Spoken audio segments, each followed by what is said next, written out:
Susține că am fi, la un moment dat, într-o seară, ar fi venit la noi Spune, dragă, acasă. că a venit poliția acasă.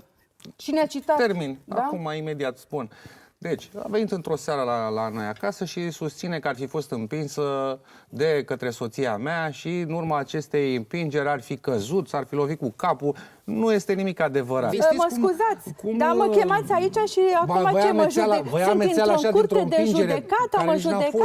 Ce faceți aici? Ce facem aici? Ne-a spus într-o ipostază proastă. Știți că pe mine mă cunoaște lumea. Mă asigur că am înțeles bine până aici.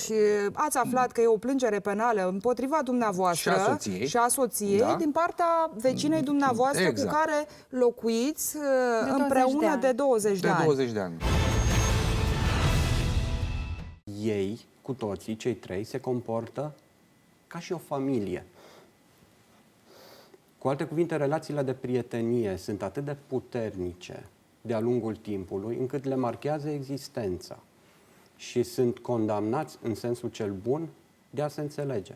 E clar că medierea e un lucru minunat într-o astfel de situație, care, practic, e o poveste simplă, e o poveste umană, e o poveste de viață. Iată cum o înțelegere poate genera o altă înțelegere, așa cum o neînțelegere poate genera o mulțime de conflicte. Nu cumva trebuie să ne gândim la copiii noștri ca la niște oameni care sunt ei înșiși, niște entități individuale și că ei cresc și au voință și știu să spună ceea ce își doresc?